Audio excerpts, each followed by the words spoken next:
Signal मैं तोड़ आया। तपती गर्मी का दिन था उस मई 2023 का, जब खुशी में डूबा लौंडा सचिन मीना अपनी नई नवेली दुल्हन सीमा को लाया अपने छोटे से घर में उनके माता पिता से मिलाने, यूपी के ग्रेटर नोएडा के रबुपुरा गांव में।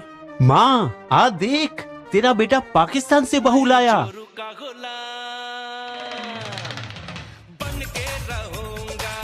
लेकिन KG3 फिल्म में जैसे जया बच्चन पूजा की थाली से अपने बेटे का स्वागत करी थी, तेरी पूजा करूं मैं तो हरदम, कभी खुशी कभी गम। सचिन का स्वागत उससे बिल्कुल उल्टा था, क्योंकि सचिन की माँ के हाथ में मिठाई नहीं झाड़ू था।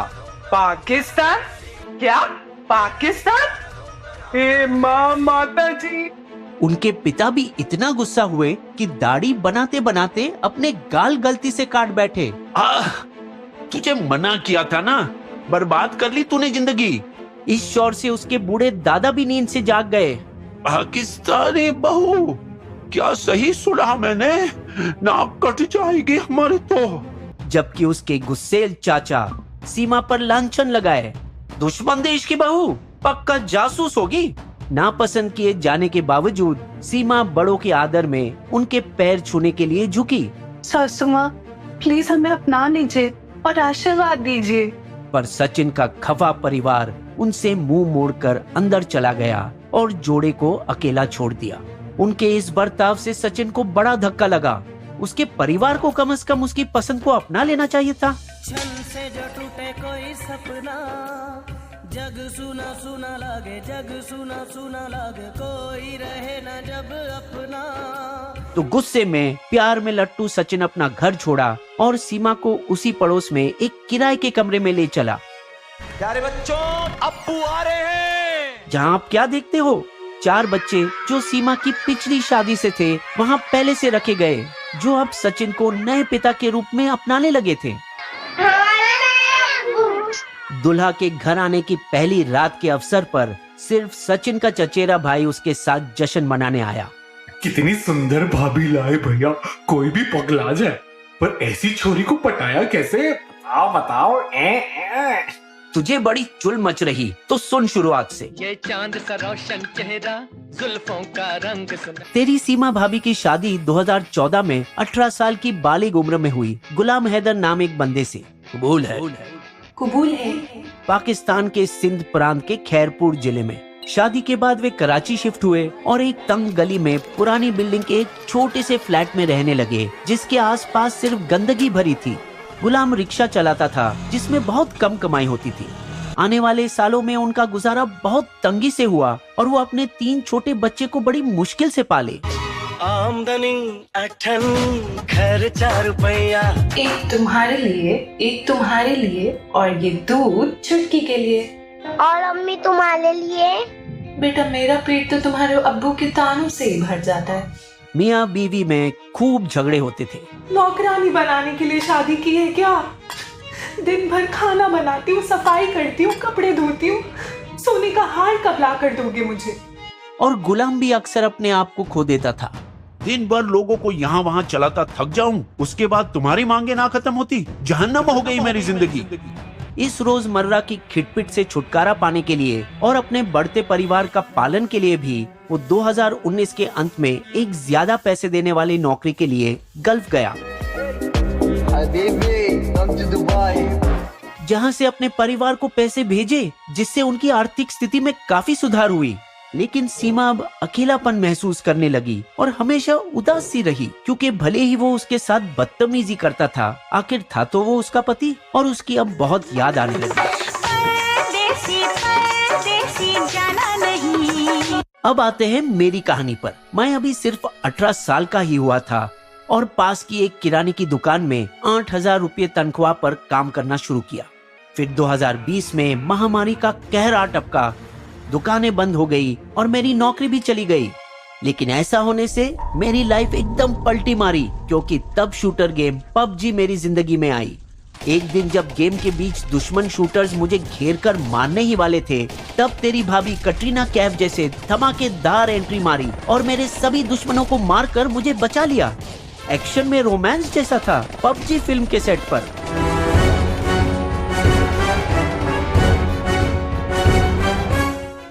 उसके बाद से हम हर रोज घंटों तक एक साथ खेलते रहते, एक दूसरे को चिढ़ाते हुए। आज बचाओगी नहीं मुझे? कभी तो दबंग लौंडे की तरह तुम मुझे बचाओ। सीमा मुझसे ज्यादा दबंग थी क्योंकि उसने ही सबसे पहले पूछा। मेरे प्यारे सचिन, मुझे अपने बारे में और बताओ ना। हम जल्द ही इंस्टाग्राम और व्हाट्सएप की असली जिंदगी में एक दूसरे को जानने लगे और रात के 3 बजे तक चैटिंग करते करते करीब आए। वो मुझसे 5 साल बड़ी थी और उसके बच्चे भी थे, लेकिन मैं उस पर इतना मर मिटा था कि मैंने उसके लिए बिस्बो जैसे शायरी भी गाई। आलू भरा पराठा, पानी भरा गिलास, सीमा तेरी याद में भूख लगे ना प्यास।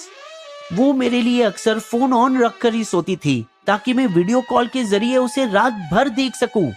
इतना पॉजेसिव हो गया था उसके लिए कि एक बार जब उसने मेरा कॉल का जवाब नहीं दिया, मैंने गुस्से से उसे अपने सभी अकाउंट से ब्लॉक कर दिया। सीमा को इससे इतनी परेशानी हुई कि उसने अपने हाथों पर चाकू चलाकर खून बहाया। मैं तुम्हारे बिना नहीं जी सकती सचिन।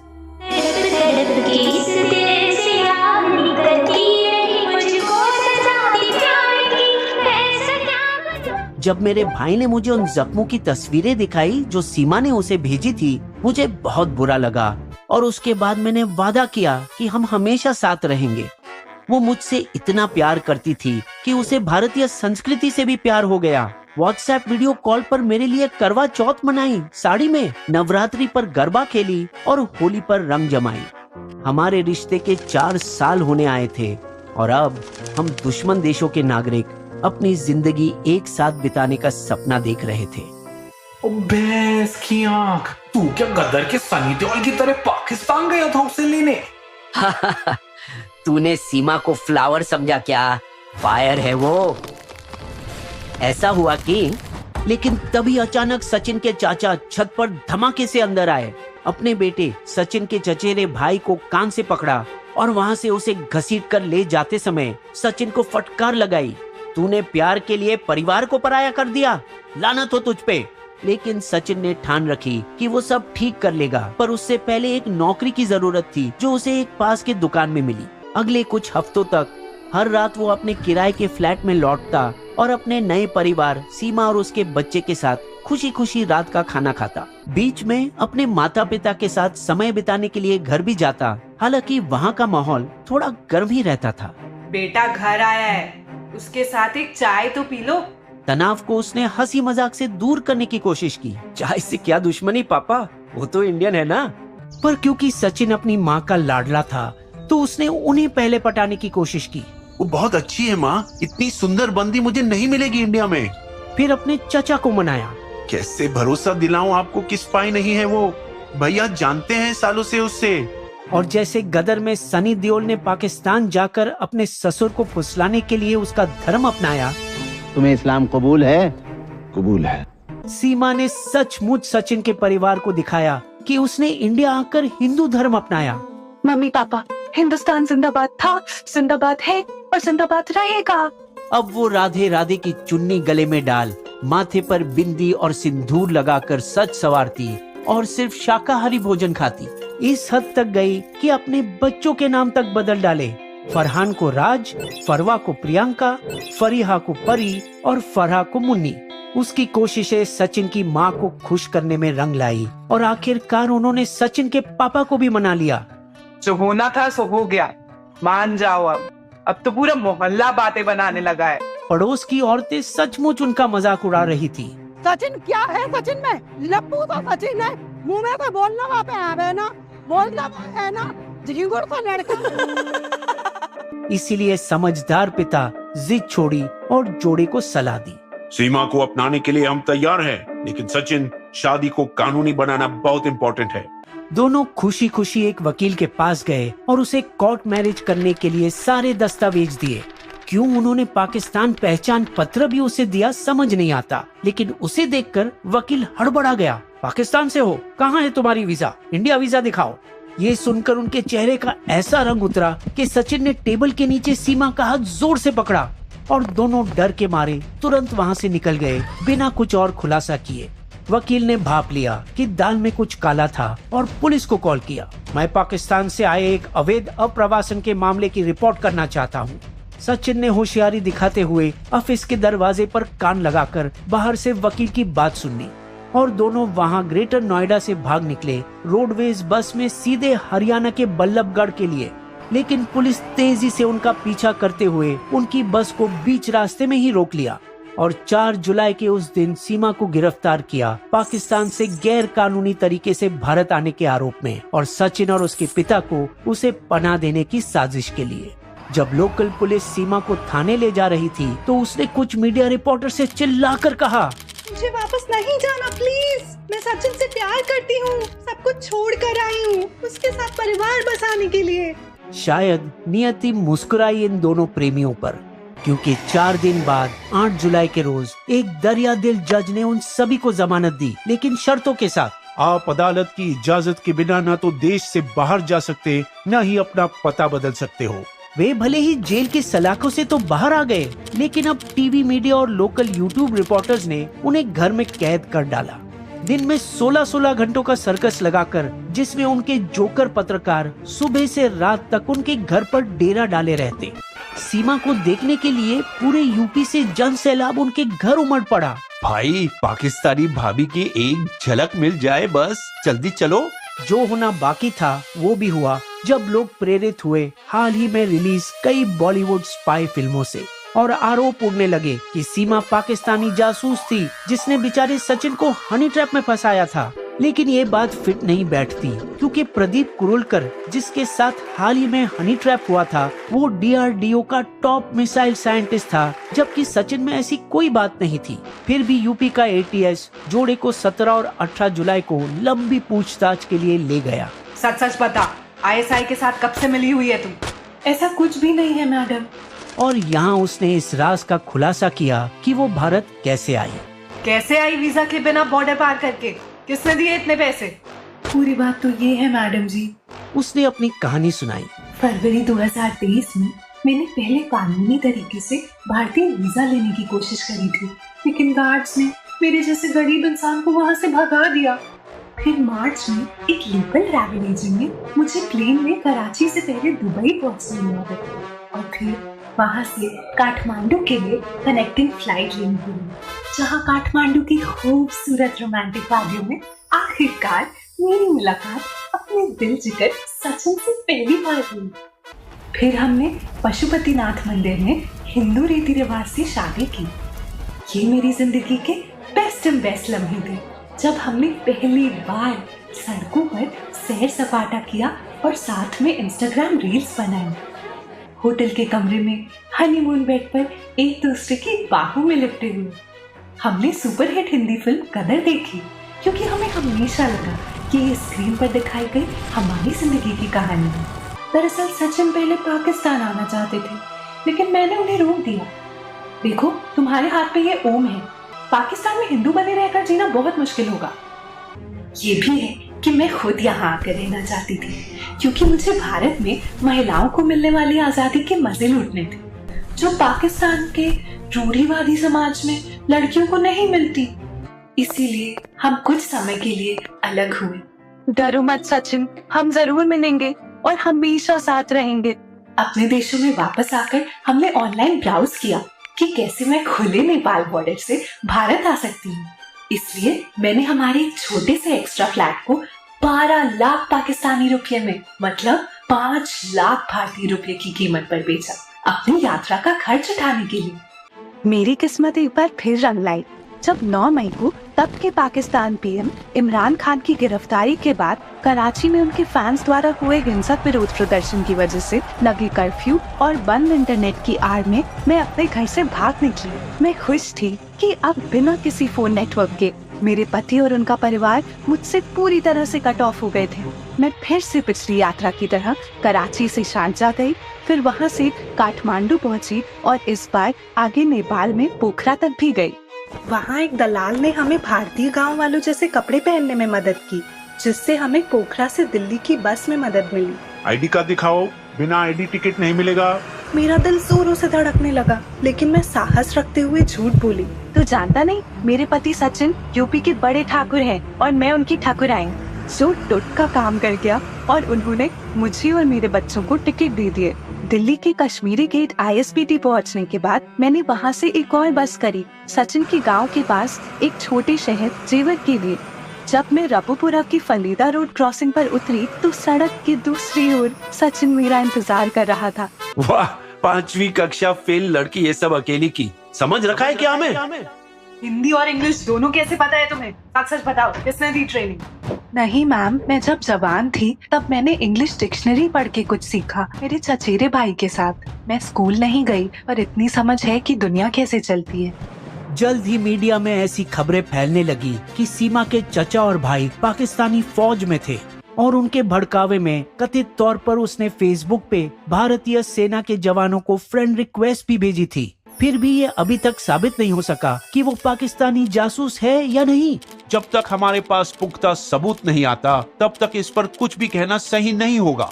ATS ने उनके घर से 5 सिम कार्ड, 4 फोन, सीमा का पाकिस्तानी पहचान पत्र, उसका पासपोर्ट और बच्चों के पासपोर्ट भी जब्त किए, जिसे दिल्ली में पाकिस्तानी दूतावास भेजा गया ताकि इसकी पुष्टि की जा सके कि वो असल में पाकिस्तानी नागरिक है भी या नहीं। सशस्त्र सीमा बल जो यूपी और बिहार में भारत नेपाल सीमा पर तैनात है, वो भी सीमा को इतनी आसानी से बॉर्डर पार कर देने के लिए सुर्खियों में है। अपनी पहली कार्रवाई में सरकार 2 गार्ड्स को निलंबित करके उनके खिलाफ जांच शुरू की जो उस बस की निगरानी के लिए ड्यूटी पर तैनात थे जिससे सीमा हैदर सफर करी। सीमा का एकमात्र जुर्म जो है वो है अवैध रूप से भारत में प्रवेश करना, जिसके लिए उन्हें 5 साल की जेल हो सकती है या फिर केंद्र सरकार उन्हें वापस पाकिस्तान भी भेज सकती है। सीमा के पति गुलाम हैदर भी एक वीडियो के जरिए भारतीय सरकार से अपील की, मोदी जी, योगी जी, मेरी बीवी मेरे पास वापस भेज दो प्लीज। लेकिन अगर ऐसा हुआ तो सीमा को मियां मिट्ठू से खतरा है, जो हिंदू लड़कियों को जबरन इस्लाम में परिवर्तन करने के लिए मशहूर है। आने दो उसे, हालत खराब कर देंगे उसकी। हालांकि एक और पाकिस्तानी लड़की इकरा, जो बेंगलुरु में अपने भारतीय पति मुलायम सिंह यादव के साथ कई महीनों के लिए गैरकानूनी रूप से रह रही थी, उसे इस साल फरवरी में भारत सरकार ने पाकिस्तान वापस भेज दिया। उनकी भी मुलाकात और love story online ludo game से शुरू हुई थी। भारत की 35 साल की अंजू भी अपने पति और 15 साल की लड़की और 6 साल के बेटे को दुख में अकेला छोड़ पाकिस्तान के खैबर पख्तूनख्वा में अपने 29 साल के प्रेमी नसरुल्लाह के साथ रोमांस करने निकली इसी साल जुलाई में। हालांकि वो सीमा जैसे बिना वीजा गई नहीं। अंजू ने पाकिस्तान जाने के लिए कानूनी वीजा निकाला जो इतनी आसानी से भी नहीं मिलता। सीमा की तरह अंजू ने भी कथित तौर पर धर्म बदला और इस्लाम अपनाया, अपना नया नाम फातिमा रखा और स्थानीय जिला अदालत में अपने प्रेमी से शादी कर ली।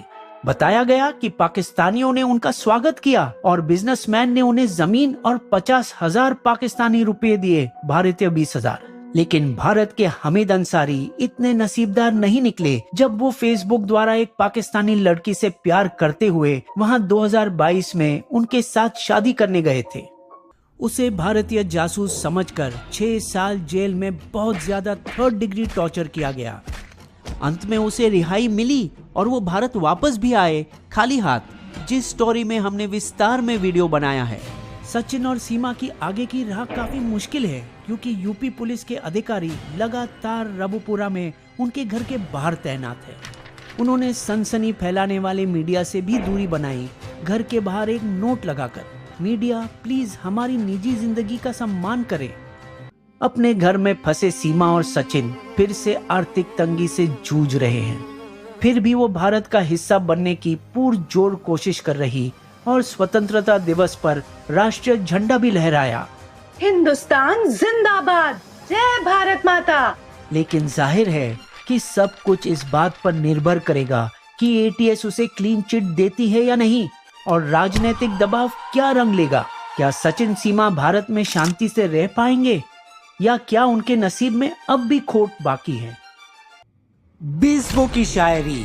एक थी लड़की पाकिस्तानी जिसने बचाई एक भारतीय की जवानी। PUBG में हुआ जो प्यार, तोड़ा दोनों का दीवार, अब बनी इस देश की भाभी मेहमानी। हमारे वीडियो कंटेंट के सारे स्रोत आपको डिस्क्रिप्शन में भी मिलेंगे।